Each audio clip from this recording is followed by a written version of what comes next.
이 무화과나무는 목재용이 아닙니다. 우리 집에도 무화과나무가 하나 자라는데 굉장히 얇아서 목재로 쓸 수가 없습니다. 또 하나는 보기에 아름답지 않아서 관상용도 아닙니다. 딱 하나 목적이 있는데 열매를 구하는 거예요.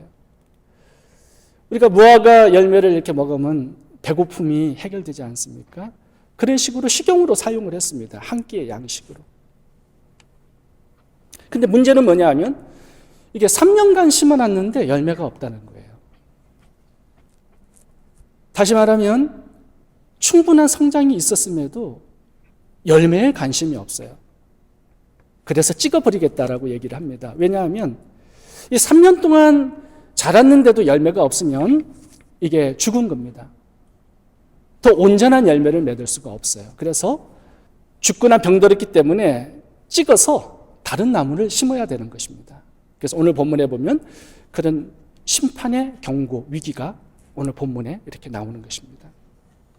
근데 반전이 일어납니다.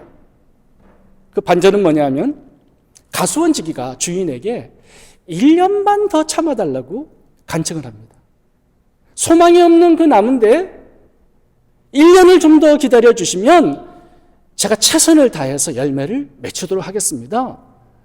가수원지기가 주인에게 그런 간청을 해서 1년에 더 생명을 연장받습니다. 그러니까 이 무화과나무의 입장에서는 이 4년째가 죽느냐 사느냐를 결정하는 굉장히 중요한 해를 맞은 겁니다. 이 4년째의 열매가 없다 그러면 이제 찍혀서 불에 던짐을 받게 되는 거죠. 여러분, 그러면 하나님께서는 어떤 열매를 요구하시는 것입니까? 열매하면은 되게 추상적이에요. 하나님이 무슨 열매를 맺으라고 하시는 것입니까? 성경은 열매를 딱 두 가지로 요약을 합니다. 다른 열매 없어요. 첫 번째는 내면의 성품적인 열매입니다. 또 하나는 사역의 열매예요. 성경은 늘 열매를 말씀하실 때 이 두 가지를 맺으라고 말씀하는 겁니다. 내면의 성품과 인격, 두 번째는 사역의 이웃 사랑의 실천, 이 두 가지를 요구하시는 겁니다. 갈라디아서 5장 22절을 보시면 성령의 9가지 열매가 나오죠. 성령이 예수를 믿는 자들에게 들어오셨습니다. 성령이 들어오시면 우리의 내면을 바꾸십니다. 변화시키십니다. 예수 그리스도의 인격과 성품을 닮은 성령의 9가지의 열매를 맺게 하시는 거예요. 근데 성령의 열매는 단수입니다. 하나의 열매를 맺는데 그 열매 안에 이 9가지의 모습이 들어있다라는 거예요. 사랑, 희락, 화평, 오래 참음, 자비, 양성, 충성, 온유, 절제. 한 가지 열매는 예수님의 성품, 하나님의 형상입니다. 이 성품 안에 이 9가지의 다양한 아름다운 빛의 모습들이 열매로 차곡차곡 맺어나간다라는 거예요. 성령께서 들어오시면 우리의 내면에 예수 그리스도를 닮은 아름다운 인격과 성품의 열매를 맺게 하십니다. 그 다음에 이제 이게 바깥으로 나와서 사역의 열매를 맺게 하세요. 이웃을 섬기는 사역의 열매. 그래서 사도행전 1장 8절 보시면 성령이 임하시면 너희가 권능을 받고 온 유대와 예루살렘과 사마리아와 땅끝까지 이르러 복음의 증인이 되겠다 이렇게 말씀을 하십니다. 이게 사역의 열매입니다. 그러니까 성령께서 들어오셔서 우리를 변화시키시고 자기 중심적인 인생을 살았던 사람들이 이제 하나님을 향하여서 하나님의 뜻을 이루고 사람들을 섬기며 사랑을 실천하는 그리스도의 성품을 닮은 그 삶으로 나아간다. 이 열매를 하나님께서 요구하신다라는 것입니다. 자, 그렇다면 오늘 본문으로 들어가 보겠습니다. 성품적인 열매가 더 중요할까요? 사역의 열매가 더 중요할까요? 오늘 본문에서는 내면의 성품적인 열매가 더 우선적이다 이렇게 말씀합니다. 왜냐하면 내면이 아름다운 것으로 가득 차잖아요. 그러면 이게 밖으로 표출이 되게 되어 있습니다. 사역으로, 사역의 열매로. 그래서 하나님께서 관심 가지시는 것은 우리 내면의 성품적인 변화와 성장과 열매입니다. 오늘 굉장히 중요한 단어가 하나 있는데 한번 살펴보도록 하겠습니다. 6절. 6절 같이 보겠습니다. 김창환 집사님 한번 좀 읽어보실래요? 이에 뒤로 말씀하시되 한 사람이 포도원에 무화과 나무를 심은 것이 있더니 어떤 그 열매를 보아야 이게 좀 이상한 단어가 나옵니다. 여기에 좀 이상한 점은 포도밭에 무화과 나무를 심었습니다. 이게 좀 이제 오늘 본문을 풀어가는 실마리가 됩니다. 주인이 무화과 나무 밭에 무화과를 심은 게 아니라 포도밭에 심었어요. 좀 이상하지 않습니까? 무화과를 포도밭에 심으면 어떻게 됩니까? 무화과는 10m 정도로 높이로 자랍니다. 그리고 자랄 때 잎이 굉장히 무성해요. 포도나무는 땅바닥에 기어서 밑에서 자랍니다. 다시 말하면 햇빛을 포도나무는 못 받아요. 무화과가 키가 크게 있기 때문에. 그래서 포도나무는 잘 자라지 못하고 열매가 잘 맺히지 못합니다. 또 하나의 문제는 뭐냐면 무화과가 높이 올라가는 만큼 땅속에 깊이 뿌리를 박아야 됩니다. 그렇게 되면 포도나무들이 먹고 살아야 될 수분과 영양분을 무화과나무가 다 혼자 빨아먹는 거예요. 중요한 교훈이 뭐냐 하면 하나님께서 열매를 얻기 위해서 그렇게 은혜를 주시고 특권을 주시고 배려해 주셨다는 것입니다. 포도나무를 희생하면서까지 무화과나무의 열매를 목적하셨다는 거예요. 포도나무들의 희생과 농부의 수고에도 불구하고 땅만 차지하고 땅만 버리고 있습니다. 엄청난 손실을 지금 가져오고 있는 것이죠. 여기서 말하고자 하는 게 뭐냐면 하나님의 은혜가 이렇게 크다라는 겁니다. 나 한 사람의 열매를 위해서 그만큼 하나님께서는 다른 것을 희생시키면서까지 나에게 어떤 열매를 찾고 계신다라는 것입니다. 이스라엘 백성들이 그랬고 신약의 영적인 이스라엘인 우리 성도들도 그렇게 하나님께서 은혜와 특혜를 베풀고 계시다라는 거예요. 열매를 위해서. 여러분 제가 목회자인데요. 하나님께서 여러분들을 섬기고 양육하고 도움을 주기 위해서 이 자리에 심은 게 아닙니다. 하나님께서 내 자신을 변화시키시고 인격과 성품의 열매를 맺게 하기 위해서 여러분들 가운데 저를 심으셨어요. 제가 목회를 부족하게 잘 못한다는 것도 잘 알고 있습니다. 제 부족함 때문에 고통과 피해와 손해를 당하는 성도님들이 계세요. 그럼에도 불구하고 하나님께서는 이곳에서 목회를 하시게 하는 것은 제가 맺어야 될 열매가 있기 때문에 그런 것입니다. 여러분 요나를 한번 살펴보세요. 하나님께서 니느웨로 가서 복음을 전하게 하셨습니다. 근데 요나가 별 도움이 되지 않았습니다. 하나님의 뜻을 배반하고 다시스로 도망을 합니다. 그 주변에 요나 때문에 고통을 당하는 사람들이 굉장히 많이 생겼습니다. 바다에 풍랑이 일어나고 배가 파산이 되고 많은 주위의 사람들이 고통을 당합니다. 니느웨로 나중에는 가서 복음을 전했지만 사실은 사랑하는 마음이 없었습니다. 니느웨 백성들이 다 심판받아 죽기를 바라는 마음으로 마지못해서 복음을 전했어요. 그게 그 사람들에게 무슨 듣기 좋은 메시지가 되지는 않았을 겁니다. 하나님께서 요나를 그런 상황 속에 두신 이유가 뭘까요? 니느웨 백성들을 구원하기 위한 목적은 아니었습니다. 요나 한 사람을 변화시키고 성장시키기 위한 하나님의 은혜였습니다. 요나 때문에 모든 상황을 인도하신 거예요. 하나님의 사람으로 변화시키기 위해서. 여기에 부모님들이 많이 계십니다. 여러분들이 부모로서 자녀들을 양육하기 때문에 자녀들 가운데 부모를 심으신 게 아닙니다. 저는 중고등부 학생들을 만나보면 부모를 저주스럽게 원수로 생각하는 학생들을 종종 만나요. 부모 때문에 자녀들이 굉장히 고통을 많이 받습니다. 부모로서 자녀들을 잘 양육하는 사명 감당을 잘하기 때문에 하나님께서 부모를 만드신 게 아니에요. 자녀들이 고통을 당하는 것을 알면서도 부모들을 그 자리에 심으셨습니다. 하나님의 무화과나무의 존재를 모르시고 포도나무 밭에 심으신 것이 아닙니다. 부모들이 하나님의 마음을 깨닫고 하나님을 닮은 부모가 될 수 있도록 하시기 위해서 그 열매 때문에 자녀들 가운데 부모를 심으신 것이에요.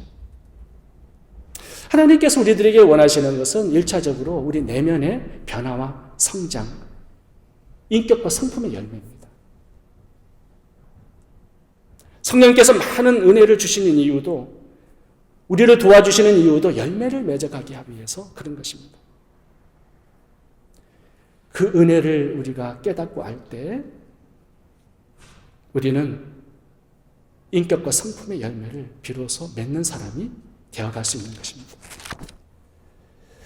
하나님의 은혜는 충분합니다. 그렇다면 뭐가 문제일까요? 이제 무화과 나무 자신에게 어떤 문제가 있는 거죠? 8절 한번 같이 보겠습니다. 8절. 김창환 집사님 한 번 더 크게 읽어주실래요? 대답하여 이르되 주인이여 그늘에도 그들을 두소서 내가 거룩하고 거룩을 주이니. 자, 지금 4년째가 이제 돌아왔습니다. 무화과 나무지기가 내가 도랑을 파고 거름을 주겠다고 주인에게 얘기를 합니다. 무슨 얘기냐 하면 3년째 거기까지보다는 다른 플랜을, 계획을 세웠다는 거예요. 4년째는. 계획을 바꿨습니다. 플랜을. 뭐예요? 인풋을 뭔가 더 증가시켜주겠다라는 것입니다. 도랑을 판다라는 것은요, 비가 올 때 물을 더 많이 섭취할 수 있도록 해주는 거예요. 거름은 뭡니까? 양분을 더 끌어당겨주겠다라는 것이죠. 거름을 더 많이 인풋해서 그 나무가 더 많은 양분을 섭취할 수 있도록 하겠다는 것입니다. 제가 오래전에 시편 1편을 설계하면서 이렇게 말씀드린 적이 있습니다. 나무가 자라기 위해서는요, 열매를 맺기 위해서는요, 생명 유지용의 양분만 섭취하면 안 됩니다. 그 잉여분, 더 많은 영양분을 섭취해야 생명을 넘어서서 열매를 맺게 되어 있습니다. 뭐냐면 인풋이 더 많아져야 성장을 뛰어넘어서 열매를 맺게 되어 있는 거예요. 그래서 시편 1편을 보시면 시냇가에 심은 나무가 매일마다 흘러넘치는 시냇물을, 양분을 빨아들입니다. 그게 말씀 묵상이라고 시편 1편은 설명하죠.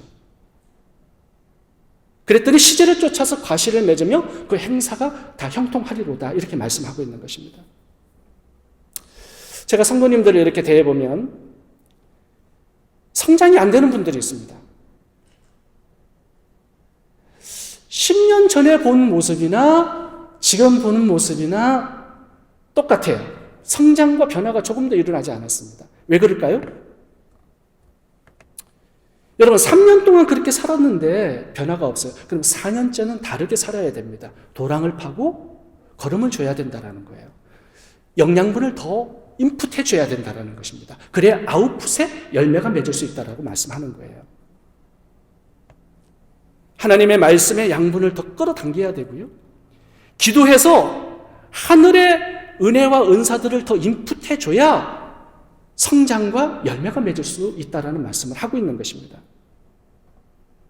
4년째 이 과수원지기는 이 무화과 나무의 문제점을 잘 파악을 했습니다.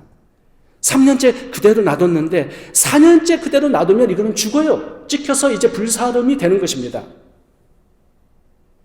우리들에게 조금 더 인풋이 있어야 된다는 거예요. 도랑을 파고 거름을 좀 줘야 된다는 것입니다. 변화가 없는 사람들에게는. 제가 왜 이렇게 말씀 묵상을 강조하는 것입니까? 육적인 밥은 참 많지만 영적인 밥은 단 하나입니다. 하나님의 말씀밖에 없어요. 영적인 양식. 이걸 먹어야 성장이 돼요. 변화가 돼요. 열매가 맺혀질 수 있습니다. 그런데 성도님들이 말씀 묵상을 안 합니다. 연속곡, 영화, 비디오, 음악은 시간을 아주 많이 투자하는데 진작 나를 살리는, 성장케 하는, 열매 맺는 하나님의 말씀에는 투자 안 한단 말이에요. 생명의 삶은 공짜로 하나 가지는 않는데 구석에 처박아 놓고 먼지만 가득 쌓여요. 어떤 분이 이렇게 말씀을 하신 분이 있습니다. 인풋 없이 어떤 아웃풋의 결과를 기대하는 것은 정신병자와 같다. 아무것도 인풋을 안 해요. 그냥 막 교회만 왔다 갔다 해요. 그런데 변화되고 성장할 것으로 기대하고 하나님의 축복을 많이 받을 것으로 기대합니다. 정신병자입니다. 여러분, 2019년에 어떤 성장과 변화가 없어요. 그럼 2020년에는 다른 인풋이 들어와야 한다는 것입니다. 말씀과 기도와 찬양과 예배에 힘쓰고 하나님의 은혜와 하나님의 역사와 능력과 힘을 더 많이 공급받고 섭취해야 된다는 것이에요. 그래야만 내 자신의 내면 속에 변화와 성장과 열매를 기대할 수 있게 되는 것입니다. 어떤 집사님께서 집들에다가 귤나무를 심으셨습니다. 근데 귤나무가 몇 년 자랐는데요, 열매가 탱자처럼 조그맣게밖에 열리지 않았어요. 그래서 먹을 수가 없습니다. 그래서 한국에 계신 어머니께 전화를 드렸어요. 엄마, 집에다가 이것을 귤을 심었는데 탱자처럼 열매가 잘 열리지 않아요. 그래서 그 부모님이 한약을 많이 딸에게 보내줬습니다. 그 딸이 한약을 끓여 먹고 그 한약 찌꺼기를 그 귤나무 옆에 도랑을 파고 뿌려줬어요. 먹는 한약재마다 찌꺼기를 다 거기다가 부어준 겁니다. 비가 내리죠? 한약재의 그 많은 영양분들이 뿌리로 내려가요. 그러니까 어떻게 됩니까? 이 나무가요, 굵어졌어요. 그 다음 해에는 열매가, 주먹만한 열매가 맺었다고 그렇게 말씀을 하셨습니다. 인풋이 달라지니까 아웃풋이 달라지게 되는 거죠. 여러분, 우리의 신앙생활도 마찬가지입니다. 하나님의 영적인 것을 많이 섭취해야 영적으로 변화가 있고 성장하고 열매를 맺을 수 있게 되는 것입니다. 하나님의 은혜를 알고 영양분을 많이 섭취하는 것, 이게 우리 내면에 열매를 맺는 비결이 되는 것입니다. 또 하나 살펴보겠습니다. 그것은 사역의 열매입니다. 우리가 영양분을 많이 섭취하면 변화가 되고 성장이 있고 열매를 맺게 됩니다. 이제 이 내면의 것이 풍성해지면 이제 바깥으로 표현이 돼요. 그게 이웃사랑의 실천이고 하나님께 영광을 돌리는 사역의 열매를 맺는 삶이 나타나게 돼 있다는 것입니다. 여러분, 마태복음 5장을 봐보시면 팔복이 나오는데요. 팔복은 전부 다 내면적인 복입니다. 심령이 가난한 자, 애통하는 자, 온유한 자, 의에 줄이고 목마른 자, 긍휼히 여기는 자, 마음이 청결한 자, 화평케 하는 자. 이게 전부 다 내면적인 복이에요. 근데 이 팔복은 내면적인 복으로 끝나지 않습니다. 다음 단계로 나아가는데 그게 어떤 단계냐면 사역의 단계예요. 너희는 세상의 소금이요, 세상의 빛이다. 이게 이제 사역입니다. 부패된 곳을 막고 맛없는 곳을 맛을 내고 어두운 곳을 비추고 빛을 비추어서 생명을 주고 아름답게 하고 따뜻하게 하고 이런 사역으로 나아간다는 거예요. 그런데 그 사역이 열매를 맺기 위해서는 어떻게 해야 되느냐? 굉장히 중요한 메시지를 팔복 이후에 하고 있습니다. 너희는 세상의 소금이고 세상의 빛이다라고 말씀합니다. 굉장히 거창하게 얘기해요. 세상을 커버하는 그런 사역을 한다는 것입니다. 근데 그 다음 구절을 봐보시면 이렇게 말씀합니다. 사람의 등불을 켜서 말 아래 두지 아니하고 등경 위에 두나니 이러므로 집안 사람들에게 비치느니라. 세상의 빛은 어떤 사역을 하느냐? 집안 사람들에게 착한 일을 하는 겁니다. 이같이 너희 빛을 사람 앞에 비치게 하여 너희로 그들로 너희 착한 행실을 보고 하늘에 계신 너희 아버지께 영광을 돌리게 하라. 착한 행실이 사역의 열매예요. 누구에게 행합니까? 집안 사람들에게, 교회 식구들에게, 내가 만나는 사람들에게 착한 행실을 보여준다라는 겁니다. 이게 사역의 열매입니다. 이걸 통해서 하나님은 영광을 받으신대요. 이게 사역의 열매입니다.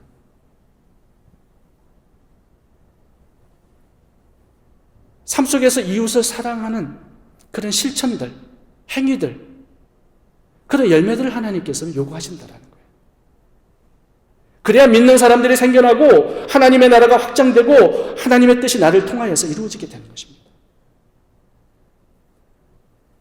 중요한 메시지는 하나님께서는 거창한 열매를 요구하지 않으신다는 거예요. 작은 열매, 작은 착한 행실, 작은 빛.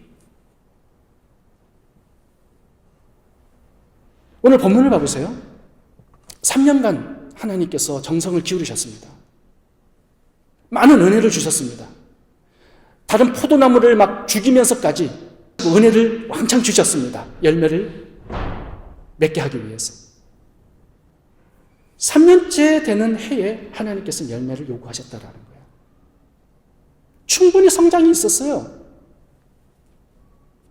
근데 문제는 뭐냐면 하나님께서 찾으시는 열매가 작은 열매였다라는 사실입니다. 무화과나무는 3년 만에 큰 열매, 온전한 열매를 맺지 못합니다. 처음에는 맛이 없는, 당도가 떨어지는 작은 열매를 맺어요. 근데 이것이 배고픈 자에게는 한 끼의 양식이 됩니다. 그리고 이제 4년째, 5년째에서는 좀 더 크고 틈실한, 당도가 높은 맛있는 온전한 무화과나무 열매를 맺게 되었어요. 근데 문제는 뭐냐 하면 3년째 이 작은 열매, 뜰뜰한 열매가 맺히지 않는다면 이 나무는 병들거나 죽은 거예요. 더 이상 열매를 맺지 않습니다. 찍어버리겠다라는 이유가 바로 여기 있어요. 작은 열매가 없으면 큰 열매 없습니다. 온전한 열매 없습니다. 그래서 하나님께서 어느 정도의 은혜를 주셨을 때 뭔가 아웃풋이 있어야 된다는 거예요. 작은 열매들, 착한 행실들. 이것이 내 신앙이 살아있다라는 증거를 하나님께서 확인하시는 부분입니다. 일평생 하나님께서 은혜를 주셨는데도 자기 중심적으로 나만을 위해서 살아간다? 그거는 영적으로 이미 죽은 것입니다. 소망이 없어요. 그래서 찍어버리겠다라는 것입니다. 많이 먹었으면, 하나님께서 많은 축복을 주셨으면 이제 다른 사람에게 축복의 통로가 되고 착한 행실을 통하여서 많은 사람들이 하나님께 영광을 돌리는 삶을 내가 살아갈 수 있어야 한다는 거죠. 그게 열매예요. 하나님은 우리 각자에게 걸맞는 작은 열매들을, 사역의 열매들을 내어놓으라고 말씀하고 있는 것입니다. 저희 교회에서 2019년 동안 했던 사역들을 조금 소개하고 마치도록 하겠습니다.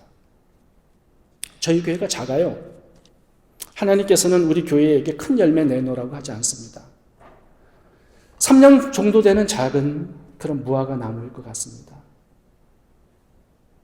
작은 열매를 하나님께서는 찾으시는 거죠. 지난해에는 저희들이 5만 330불을 사역의 열매로 나누었습니다.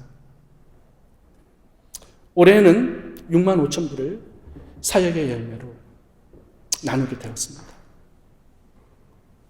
제가 2주 전에 쿠바를 다녀와서 300개 교회의 그 침례교회에 교회당이 없는 가정교회를 이끄시는 목회자들의 뒷뜰에 교회당을 지어주는 그 이스텐션 프로젝트를 여러분들에게 말씀을 드렸는데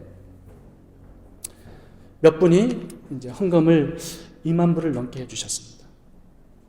그래서 저희 교회가 2019년도에는 6만 5천 불의 사역비를 많은 사람들과 나누게 되었습니다.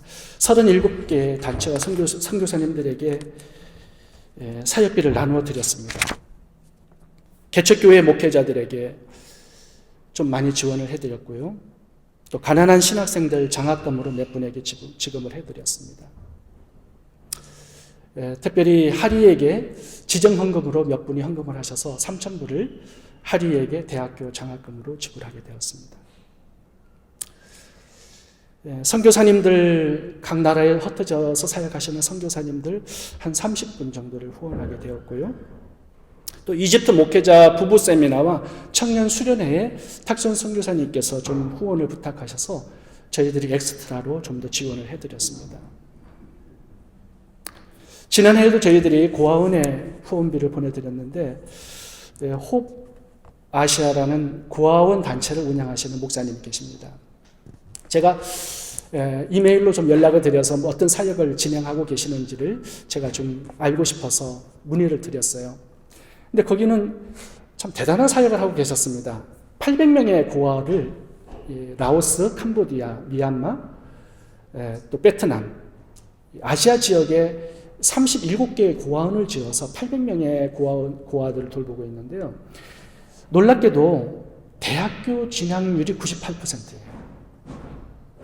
고아들 800명이 거의 다 대학을 진학하는 거예요. 제가 어떻게 해서 이렇게 사역이 가능합니까? 질문을 드렸는데요. 그 목사님께서 기가 막힌 사역을 하고 계시는 거예요. 고아원을 학교로 운영을 하고 계세요. 그러니까 고아들이 사는 그 방들은 전부 다 기숙사, 학교 기숙사입니다. 그러니까 37개가 전부 다 학교예요. 학교. 그렇게 해서 학교를 중심으로 고아원을 운영하는데 이게 학교인지 고아원인지 잘 모르겠어요. 학생들이 공부를 할 수밖에 없게끔 미국에서 자원봉사자들을 보내서 1대1로 교육을 시키는 겁니다. 대단한 전략을 가지고 사역을 하시는데 98%의 학생들이 다 대학을 가는 거예요. 그 고아원만 그렇답니다. 그래서 내년에 저희들이 좀 단기 선교를 갈 수 있습니까? 그쪽으로 오라는 거예요. 언제든지. 조금만 후원을 하잖아요. 그 사람들이 일을 잘 하게 되는 거죠. 하나님의 나라를 위해서. 그리고 저희 유년부 주일학교 학생들이 드리는 헌금을 저희들이 모아서 물 한 그릇 선교회의 권종성 선교사님의 우물파괴 사역을 후원하고 있습니다. 그게 어린아이들의 사역의 열매로 매년마다 저희들이 후원을 하고 있습니다. 저희 교회가 작습니다. 작은 열매를 맺기 위해서 최선을 다하고 있습니다. 빌라델비아 교회처럼 작지만 적은 능력으로 하나님 기뻐하시는 일들을 하려고 많이 노력하고 있습니다. 작게 주셨지만 열매 맺는 데 최선을 다하는 모습에서 하나님은 기쁨을 얻으실 것입니다. 영광을 받으실 것입니다. 여러분, 열매는 다른 것이 아닙니다. 내 자신만을 위해서 영양분을 빨아먹고 살았던 사람이 이제 이웃을 위해서, 하나님의 영광을 위해서, 나라를 위해서 한 부분을 내려놓고 나누는 거예요. 열매는 여러분 나무가 먹지 않습니다. 이웃이 먹고 하나님께서 가져가시는 거예요. 이웃을 위한 나눔의 삶, 하나님의 영광과 나라와 뜻을 이루기 위한 삶, 그것이 바로 열매입니다. 기도하겠습니다.